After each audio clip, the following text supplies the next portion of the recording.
Assalamualaikum warahmatullahi wabarakatuh. Halo semuanya, kembali lagi bersama kami yaitu kelompok 7 dengan materi pembelajaran dan kurikulum. Oke, sebelum kita lanjut kepada materi pembahasan kita pada hari ini, sebelumnya apakah ada yang tahu apa itu kurikulum? Oke, jadi kurikulum itu adalah perangkat mata pelajaran dan program pendidikan yang diberikan oleh suatu lembaga penyelenggara pendidikan yang berisi rancangan pelajaran yang akan diberikan kepada peserta didik, yaitu berupa pelajaran dalam satu periode jenjang pendidikan. Oke, baik, kita lanjut kepada materi selanjutnya yaitu tentang konsep kurikulum. Jadi di sini ada 3 konsep dari kurikulum tersebut. Yang pertama yaitu kurikulum sebagai substansi, dan yang kedua kurikulum sebagai sistem, serta yang ketiga yaitu kurikulum sebagai bidang studi. Dari konsep kurikulum tersebut terdapat pengertian yang pertama yaitu tentang konsep kurikulum sebagai substansi, yaitu kurikulum dipandang orang sebagai suatu rencana kegiatan belajar bagi murid-murid di sekolah atau sebagai perangkat tujuan yang ingin dicapai. Dan konsep kedua, kurikulum sebagai suatu sistem, yaitu sistem kurikulum. Suatu sistem kurikulum merupakan bagian dari sistem persekolahan, sistem pendidikan, dan prosedur kerja, sebagaimana cara menyusun suatu kurikulum, melaksanakan, mengevaluasi, dan menyempurnakannya. Dan konsep kurikulum yang terakhir atau yang ketiga, yaitu sebagai bidang studi, yang dimana bidang studi kurikulum merupakan bidang kajian para ahli kurikulum, ahli pendidikan, dan pengajaran. Tujuan kurikulum sebagai bidang studi adalah mengembangkan ilmu tentang kurikulum dan sistem kurikulum tersebut. Materi selanjutnya yaitu kompetensi kurikulum. Oke, baik. Jadi di sini untuk kompetensi kurikulum itu terdiri dari 6. Yang pertama yaitu pengetahuan, yang kedua yaitu pemahaman, yang ketiga kemampuan, yang keempat nilai, yang kelima sikap, serta yang keenam yaitu minat. Kompetensi kurikulum tersebut dapat dijelaskan yaitu yang pertama pengetahuan, yang dimana kesadaran dalam bidang kognitif merupakan pengetahuan cara melakukan identifikasi kebutuhan belajar dan melakukan pembelajaran sesuai dengan kebutuhannya. Dan adapun kompetensi kurikulum yang kedua yaitu pemahaman, yaitu ke dalam kognitif dan efektif yang dimiliki oleh individu tersebut. Yang selanjutnya yaitu kemampuan atau skill, yaitu sesuatu yang dimiliki oleh individu untuk melakukan tugas atau pekerjaan yang dibebankan. Selanjutnya yaitu nilai atau value, adalah suatu standar perilaku yang telah diyakini dan secara psikologis telah menyatu dalam diri seseorang. Selanjutnya yaitu sikap atau attitude, yang dimana perasaan senang, tidak senang, suka, tidak suka, atau reaksi terhadap suatu rangsangan yang datang dari luar. Dan adapun yang terakhir yaitu minat, adalah kecenderungan seseorang untuk melakukan sesuatu perbuatan. Dan kompetensi dari kurikulum tersebut yaitu sebagaimana dituangkan dalam Peraturan Pemerintah Nomor 19 Tahun 2005 tentang Standar Nasional Pendidikan yang terdapat pada pasal 28, yaitu sebagai berikut. Yang pertama ada kompetensi pedagogik, yang dimana kemampuan mengelola pembelajaran peserta didik yang meliputi pemahaman terhadap peserta didik, perencanaan dan pelaksanaan pembelajaran, evaluasi hasil belajar, dan pengembangan peserta didik untuk mengaktualisasikan berbagai potensi yang dimilikinya.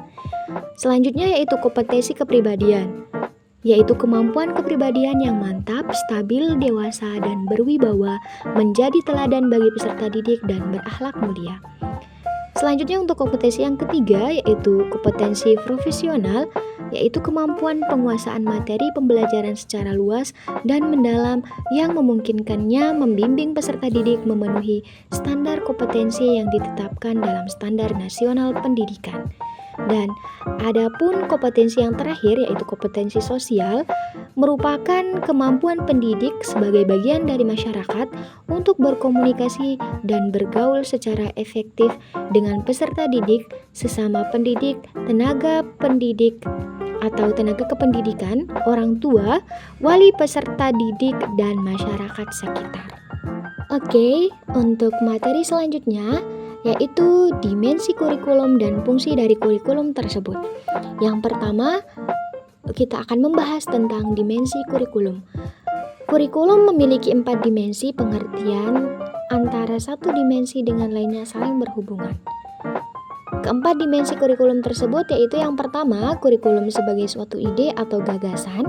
Yang kedua, kurikulum sebagai suatu rencana tertulis yang sebenarnya merupakan perwujudan dari kurikulum sebagai suatu ide.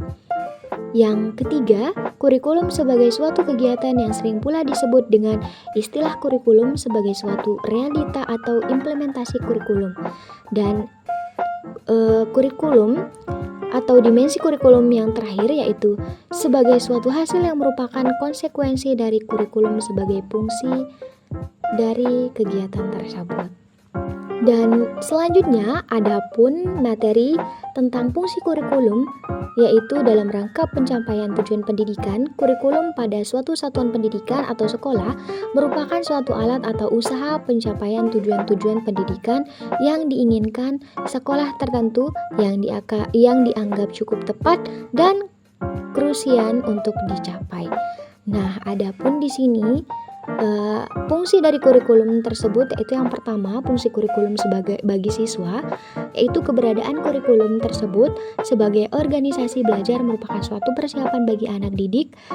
Kalau dikaitkan dengan pendidikan Islam, pendidikan mesti diorientasikan kepada kepentingan peserta didik dan perlu diberi pengetahuan untuk hidup pada zamannya. Yang kedua yaitu fungsi dari kurikulum tersebut bagi pendidik atau guru, yaitu guru merupakan pendidik profesional yang secara implisit telah merelakan dirinya untuk memikul sebagian tanggung jawab pendidikan yang ada di pundak para orang tua. Dan selanjutnya itu fungsi kurikulum bagi kepala sekolah yaitu merupakan administrator dan supervisor yang mempunyai tanggung jawab terhadap kurikulum.